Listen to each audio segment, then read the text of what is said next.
Contrastes. Hola, ¿qué tal? Los saluda con mucho gusto Aline Urbiola. Bienvenidos a Contrastes. El país se enfrenta a una crisis en el desabasto de medicamentos. Se recrudeció hace unos meses e incluso provocó que los pacientes y sus familias salieran a las calles a exigir la atención médica que por ley les corresponde. De ahí nuestra pregunta: ¿qué está pasando y por qué hay desabasto de medicamentos? Bueno, pues para respondernos esta y otras preguntas se encuentra con nosotros Maribel Ramírez Coronel, experta en economía y salud. Bienvenida. Y también el doctor Héctor Hernández, quien es especialista en salud en el INSABI. Bienvenidos y pues cuéntanos qué opinan de este desabasto. Sí, empieza el doctor. ¿Cómo no? Bueno, buenas tardes, de gusto estar con ustedes de nuevo. Y el tema del abasto de medicamentos es en general un tema bastante complejo. En primer lugar, por la diversidad del tipo de medicamentos de que estamos hablando. Por ejemplo, todo lo que se refiere a vacunación requiere la adquisición y compra con mucha antelación y requiere para su apropiada aplicación lo que se llama en el sistema de salud una red de frío. Se tiene que mantener a ciertas temperaturas, se tiene que aplicar en las condiciones adecuadas. Luego hay otro conjunto de medicamentos que son casi como los genéricos, que son de bajo costo, se pueden adquirir sin receta, lo que llaman over the counter. Y luego hay algunos medicamentos, los controlados, por supuesto, que tienen que ver con opiáceos, y algunos de muy alto costo. Ahí entrarían los que son contra el cáncer, por contra supuesto, el VIH. Por supuesto, antirretrovirales, con las nuevas fórmulas. Yo quisiera señalar nada más una cuestión, por ejemplo, cuando se habla de compras consolidadas, que es el tema. Finalmente sí. Y sí, quizá el monto, el costo de la adquisición del medicamento, de la unidad de medicamento, al hacerla consolidada, sea menor que si se hace por separado. Pero el costo de la medicina no es solo de la adquisición. Hay que tener en cuenta el almacenamiento, la distribución y sobre todo, me parece que lo más importante es el costo de oportunidad. No hay medicina más costosa la que no está en el momento, en el sitio que se requiere. Y la cuestión de la distribución y el almacenamiento no es un asunto sencillo. Hay problemas de caducidad, hay problemas de robo hormiga, hay problemas de pérdidas de unidades. Es un asunto bastante complejo. Termino. Aquí en este país hace mucho que se resolvió el tema del abasto de medicamentos. ¿Hace cuánto que no teníamos una crisis así? Yo de esta magnitud, sinceramente, no la registro. Incluso si nos ubicamos en el momento en el que estaba el problemón del SARS, por allá en el 2008, se pudo reaccionar porque había una cantidad de reserva en dinero del famoso Fondo de Gastos Catastróficos que permitió a México adquirir los medicamentos en ese momento. Se sorteó muy bien esa crisis epidémica, ese brote epidemiológico que no llegó a hacerlo en nuestro país. Pero regreso al tema de cómo se ha resuelto en otras ocasiones, en otros espacios, incluso por instituciones públicas. Seguramente algunos de nosotros recordamos en las farmacias que decía, se surten recetas de tal banco, incluso del Banrural cuando existía, o de NAFIN, o de instituciones públicas que tenían sus servicios médicos bajo condiciones muy controladas, se expedía la receta y en algunas farmacias, dependiendo de los acuerdos que se tuvieran, se llegaba y se surtía la receta. Es una forma eficaz y controlada de tener los medicamentos en el sitio y momento oportuno en los que se requieren. Entonces, ¿a qué atribuye este desabasto? Bueno, para comenzar, déjame que me presente porque me confundiste con otra persona. Marcela. Yo soy Marcela Sí. Es Maribel Ramírez. Sí. Disculpe. Es Marcela Bravouja. Muy bien. Yo soy profesora de la Facultad de Ciencias Políticas y soy politóloga. En este sentido, mi especialidad, y se me complica contestarte la pregunta en qué consiste exactamente el desabasto, porque lo que yo me pregunto como politóloga es hasta qué punto hay desabasto, porque la información es, como ciudadano yo lo digo y como politóloga, es muy confusa sobre el desabasto. Por aquí te dicen que hay desabasto, los usuarios del sistema de salud te dicen que hay desabasto y por otro lado te dicen que no hay desabasto, ¿no? Entonces, de entrada se me complica mucho a mí poder asegurar que sí hay desabasto y hasta qué punto hay desabasto. Lo que yo creo de toda esta situación actual con la implementación de la, bueno, no, todavía no está implementado, es decir, todavía no tenemos reglas de operación que va a tener el INSABE, pero con la nueva ley y con la echada a andar del INSABE, con estas premuras, lo que hay es una confusión muy grande de lo que está sucediendo y porque se está cambiando un modelo por otro y sin dejar el tiempo correcto, de tal forma que posiblemente, y la compra consolidada de medicamentos empezó desde el año pasado, ¿sí? Antes de lo del INSABI, y posiblemente, es lo que yo pienso, con la implementación de un nuevo modelo muy rápidamente, que uno se preguntaría por qué hay esa premura, por qué esa velocidad de hacer cambios, pues así con las cosas en la rodilla y sin los estudios suficientes de si conviene o no el cambio de modelo, con diagnósticos a lo mejor que son adecuados, decíamos la semana pasada, respecto a cómo venía funcionando el Seguro Popular, por ejemplo, y si era necesario el INSABI y cómo se está concibiendo o no. No hay estudios suficientes que a mí me hagan ver que en lo que se refiere a los medicamentos, que el nuevo modelo de compra consolidada va a ser mejor que el antiguo modelo. Y la implementación de un nuevo modelo con esta premura, con esta velocidad que creo que su sentido es político. Yo creo que a nadie se nos está escapando que en todo esto se están moviendo intereses políticos. Por ejemplo, de parte de los gobernadores, si se adhieren o no al INSABI, es una cuestión política. Y la premura por echarlo a andar también es política del gobierno actual.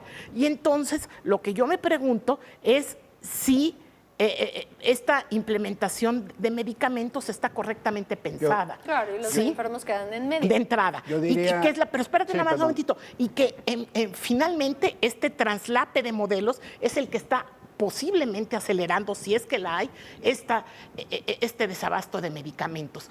Y lo que yo no sé, y ahí lo voy a dejar para que le deje hablar al doctor y que a mí también me responda una duda que tengo, es que a mí el nuevo modelo no me asegura que va a ser mejor.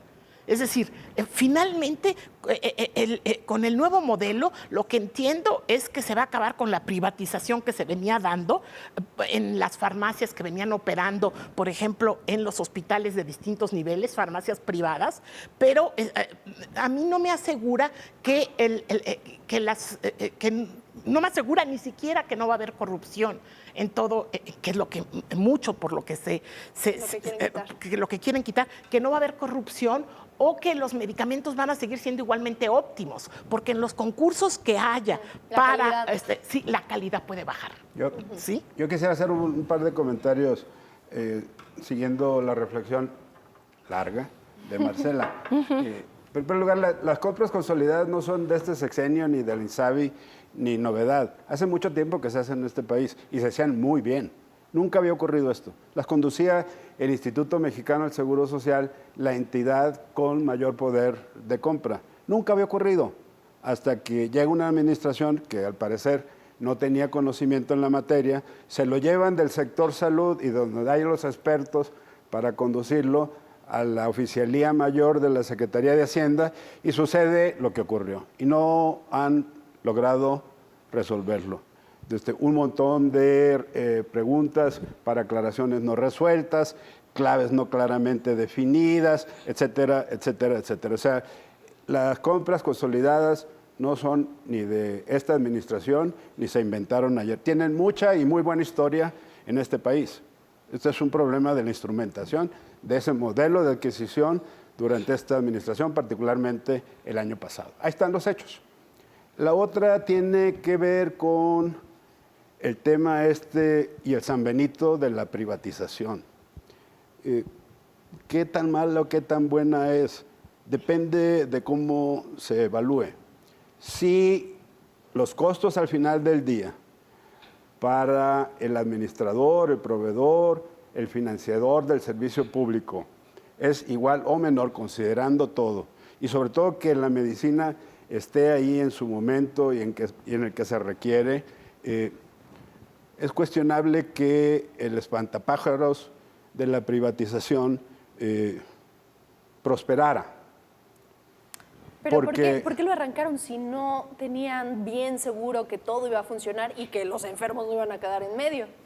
Pues yo creo que es parte de la precipitación que bien señala Marcela, un afán por acabar e instrumentar lo que el propio actual presidente de la República se había comprometido, tenía concebido de muchos años atrás. No es algo que él haya pensado tampoco en el 2018 a la fecha, ¿no? Desde su paso como jefe de gobierno, el programa de medicinas gratuitas ya existía y cohabitó, dirían los franceses, con el seguro popular. Eso viene de tiempo atrás. El problema es cuando se le encomiendan las cosas a alguien que no tiene ni el conocimiento ni la experiencia para llevar a cabo una instrumentación, sí, honesta, honrada, pero también eficaz y eficiente. No hay nada más costoso que la vida o el padecimiento, el agravamiento de la enfermedad de un paciente, porque quienes tienen la responsabilidad de atenderlo y proveerle lo necesario, por incapacidad, no pudieron hacerlo apropiadamente. Y yo creo que finalmente detrás de esta falta esta falta de valorización del experto, porque yo creo que es en general en este gobierno, no se valora suficientemente al experto, ¿no? En el INSABI está un arqueólogo, no antropólogo, no sé arqueólogo, si... Arqueólogo, es experto en ruinas. Es experto en ruinas. Y difícilmente pueden entender que el hilo que usan en neurología no es el mismo del que se usa en cardiología. Les falta el conocimiento para pensar que no se puede comprar hilo y entonces se va a comprar hilo porque no es el mismo hilo que se utiliza. Son cuestiones reales que están sucediendo y esta falta de valorización del técnico, del experto, es el que está detrás de algo que ha venido sucediendo en las últimas semanas, que es cacería, o no sé si llamarle cacería, pero esta... mala leche que se le ha echado a algunos directores de institutos de salud muy importantes del país. Como el de pediatría. Como el de pediatría y después como el de INER, ¿no? De estudios respiratorios. Más recientemente en neurología. Y ahí hay un punto que vale la pena destacar. Resulta que no se habían enterado el titular responsable de todo esto, que es el señor secretario de Salud, de que no había abasto de medicamentos en algunos institutos. Entonces, mire, justo qué bueno que lo menciona, porque justo es el primer contraste que tenemos nosotros. Habla el presidente Andrés Manuel López Obrador, dijo que no va a haber falta de medicamentos. Vamos a escucharlo. Se hacía una licitación, incluso una compra consolidada de 1,500 claves. Se ponían de acuerdo y nada más vendían 1,000 y quedaban 500 sin compromiso de venta. ¿Para qué? Para que se compraran esas 500 por urgencia, ya sin ningún control, y por esas 500 se pagaban 2, 3 veces más. Entonces se ahorraba en 1,000, 10%, 20%, pero en las 500 que no se ofrecían y que eran tratos directos, ahí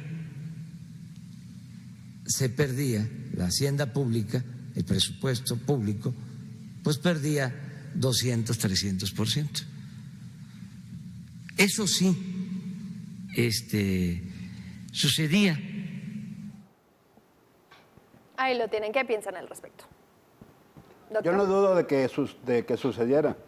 Efectivamente, eso es altamente probable de que así fuese. La cuestión es ahora cómo lo van a resolver. El poderío y la capacidad de los laboratorios, los distribuidores y los que proveen en última instancia los medicamentos a los diferentes establecimientos, ahí está. Y hay un asunto que yo quisiera hacer mención, porque se suele no tomar en consideración, es el enorme costo financiero para un proveedor, un fabricante de medicamentos, de que en lugar de que le paguen en el momento oportuno en el que debían de haber pagado, pasan meses y meses y meses, y el costo financiero lo absorbe el fabricante o el distribuidor del medicamento. Eso encarece muchísimo lo que se le vende al gobierno.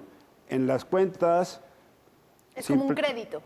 Pues sí, se está financiando al gobierno. Es como en algunas grandes distribuidoras de productos subyugan a los proveedores, dilatando, posponiendo el pago de lo que les proveen, y que el público ya se llevó hace 3, 4 meses y todavía no le pagan al que le llevó el producto alimenticio o el jaboncito para la cara. Sucede lo mismo en el caso del gobierno. En la medida en que se retrasa el pago a quien se le compró un bien o un servicio, el proveedor lo calcula y lo incorpora, el costo financiero que eso representa, en los costos finales a los que le vende al gobierno. El asunto, entonces, en resumen, en cuanto a la afirmación que nos hicieron el favor de compartir en la mañanera del presidente, en mi conocimiento del sector, no tengo duda alguna de que eso ocurriese. Se fueron construyendo incluso oligopolios, no de la producción, pero sí de la distribución.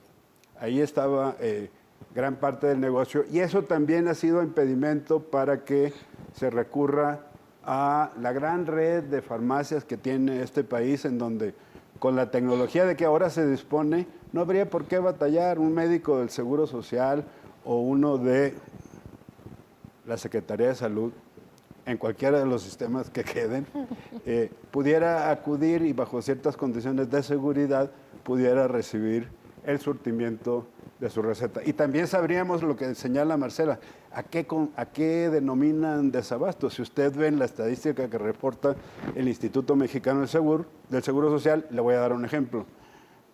Paciente Héctor Hernández Llamas, muy bien, se tiene que llevar medicamento 1, 2, 3 y 4. Si me surten el 1, que puede ser la aspirinita, ya está, pero si no me surten con el que me controlan el azúcar en la sangre o la hipertensión de que padezco, ya aparece como surtida la receta. Hay mucho desconocimiento, como bien señala Marcela, sobre de qué estamos hablando cuando en términos generales denominamos desabasto. Por último, no es lo mismo que un paciente de VIH no tenga los antirretrovirales en su momento, a que haga falta medicamentos más sencillos, que se pueden adquirir incluso en una farmacia over the counter. O de cáncer, ¿no? Incluso. Sí, en cualquier... Es muy diferente, pues. Estaba usted diciendo que cómo se considera el desabasto. Hay reportes de que el Índice Nacional de Atención a Recetas del Seguro Social estuvo bajo. Así es. Y que poco a poco se fue presentando de llegar desde el 98% hasta el 89%. 10% es mucho. Pero hay un ¿Ya truco, se considera hay desabasto? un truco. Que no es todo, sino nada más una parte. No solo eso. Le dicen, ya no recetes esto. No, claro, se ha reducido totalmente. No, pero para los médicos, incluso si el médico, eso se sabe, quienes hemos tenido la oportunidad de conocer las tripas de los sistemas, se sabe que le dicen, no tenemos esto, no lo recetes. Entonces, contra los principios terapéuticos, éticos, de que cuál sería la indicación de la prescripción apropiada, simplemente porque no se dispone de ello, entonces no se incorpora en la receta. El hecho de que no se incorpore en la receta da entre otras cosas, pie a demandas justificadas de surtimiento, y eso puede conducir a algo que en los sistemas de salud, particularmente en América Latina, se ha denominado la judicialización de la salud, que se lleve a juicio, a demandas. Eso ocurre mucho en Estados Unidos, lo hemos visto, ¿no? Y eso ha sido también motivo en el caso estadounidense del enorme crecimiento de los costos de los servicios médicos, porque se me rompió una uñita, demando al médico. No sería aquí el caso, pero sí en algunos países de Sudamérica ha ocurrido esto, que es un fenómeno ya documentado, de la denominada judicialización de la salud. Y con planteamientos tan vagos y tan generales como los que han quedado, y aquí se ha señalado y lo han dicho a diestra y siniestra quienes están relacionados con el tema de qué se cubre, qué no se cubre, hasta dónde llega el compromiso. Unos dicen una cosa, todo para todos, otros hablan de progresividad, pero para hablar de progresividad estaremos de acuerdo, Marcela, Aline, que hay decir, empiezo de aquí y ahí voy progresando. Poco a poco. Ni eso han dicho.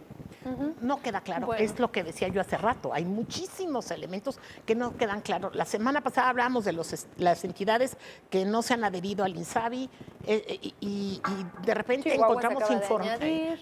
Sí, de repente encontramos información. No, se acaba, pero después también niega que se... entonces, dices tú, ¿de qué se trata? ¿No? O sí o no. O sí o no.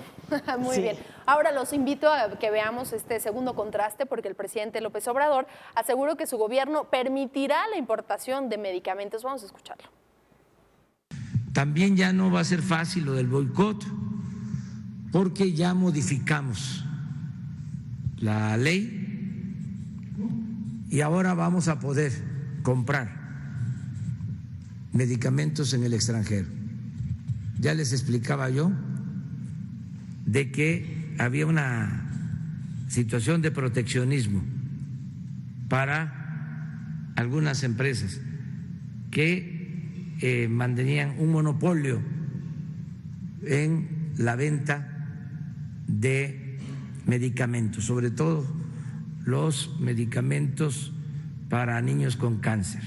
Entonces, eso desapareció y podemos comprar los medicamentos en cualquier parte del mundo, a cualquier laboratorio.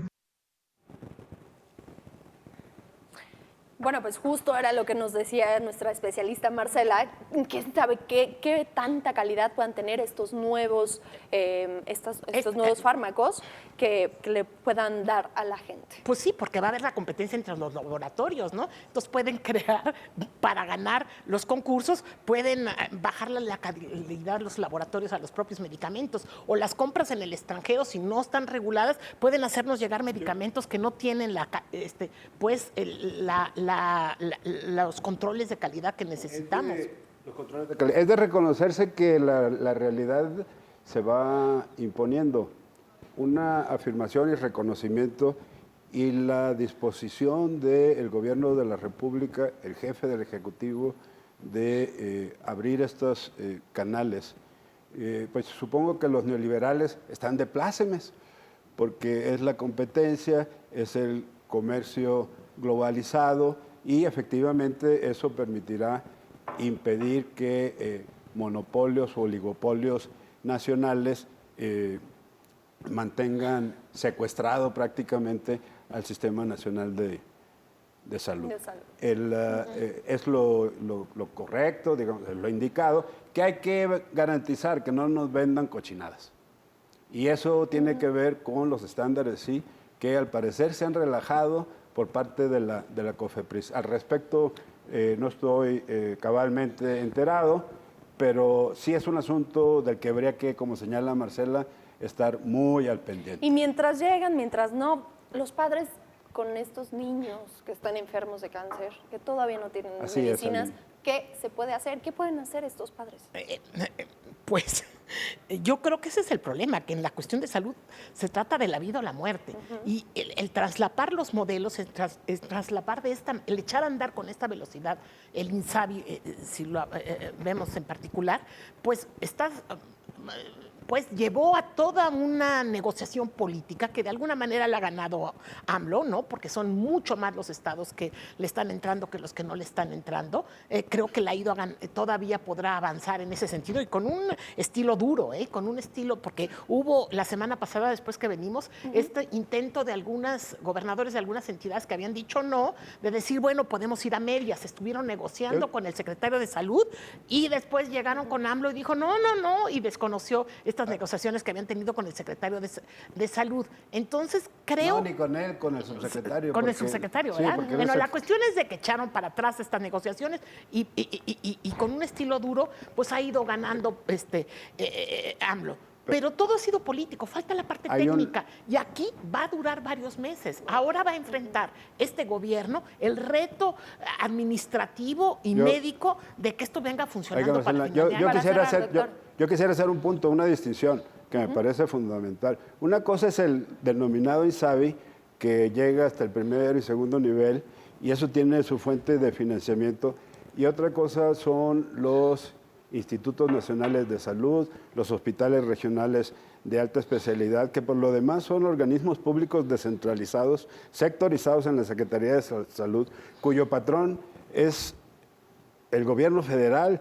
Yo no sé por qué tienen que ir a pedirle a un empleado de ellos, ¿se adhiere o no se adhiere? Pues no, se les da la orden y punto. Ahora, desde el punto de vista de financiamiento es otra historia. Si para el INSABI como tal y los compromisos que tienen de cubrir los denominados primero y segundo nivel, cuando hablamos de alta especialidad, el problema del financiamiento se vuelve mucho más complejo. Rápido. Había 22 millones de personas que no tenían ni seguro, no tenían ni seguro popular ni seguridad social. Esos 22 millones se van a volcar no solo a los estados para demandar servicios de primer y segundo nivel, van a demandar también servicios de alta especialidad, que entre otras cosas no estaban entre lo cubierto por gastos catastróficos. El problema es mayúsculo del financiamiento y en eso no se tiene que reconocer que debe de haber una fuente de financiamiento alternativa. Muy bien, pues se nos acabó el tiempo. Muchas gracias al doctor Héctor Hernández, Marcela Bravo, a los dos especialistas en estos temas. Y nosotros así llegamos a la parte final de Contrastes. Muchas gracias por haber estado con nosotros. Hasta la próxima.